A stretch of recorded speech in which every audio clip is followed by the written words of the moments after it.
ইরানের ক্রমবর্ধমান ক্ষেপণাস্ত্র ও ড্রোন সক্ষমতার কারণে মধ্যপ্রাচ্যে যুক্তরাষ্ট্রের সামরিক কৌশল পুনর্বিবেচনার আহ্বান জানিয়েছেন যুক্তরাষ্ট্রের সেন্ট্রাল কমান্ডের সাবেক প্রধান ফ্র্যাঙ্ক ম্যাকেনজি। তার মতে, উপসাগরীয় অঞ্চলে থাকা মার্কিন সামরিক ঘাঁটিগুলোর একটি অংশ ইসরায়েল ও অন্যান্য নিরাপদ মিত্র দেশে স্থানান্তরের বিষয়টি গুরুত্বের সঙ্গে বিবেচনা করা উচিত। এ তথ্য জানিয়েছে মিডল ইস্ট আই। গত সপ্তাহে Jewish institute for national security of America আয়োজিত এক ওয়েবিনারে ম্যাকেনজি বলেন, আধুনিক যুদ্ধের বাস্তবতায় ইরানের এত কাছাকাছি গুরুত্বপূর্ণ সামরিক সদর দপ্তর রাখা বড় ধরনের নিরাপত্তা ঝুঁকি তৈরি করছে।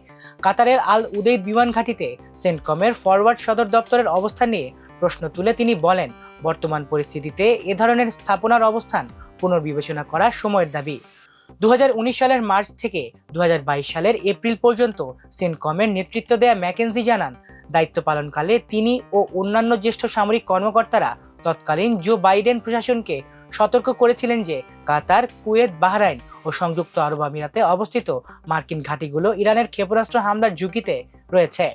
সে কারণে ইসরায়েল, মিশর সহ অপেক্ষাকৃত নিরাপদ এলাকায় কিছু গুরুত্বপূর্ণ সামরিক স্থাপনা স্থানান্তরের প্রস্তাব দেয়া হয়েছিল।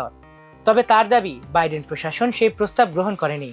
ফলে মধ্যপ্রাচ্যে যুক্তরাষ্ট্রের সামরিক উপস্থিতির বিদ্যমান কাঠামো বহাল রয়েছে। ম্যাকেনজির ভাষ্য, উপসাগরীয় অঞ্চলে যুক্তরাষ্ট্রের বর্তমান ঘাঁটি নেটওয়ার্ক মূলত স্নায়ুযুদ্ধের সময়কার কৌশলকে কেন্দ্র করে গড়ে উঠেছিল।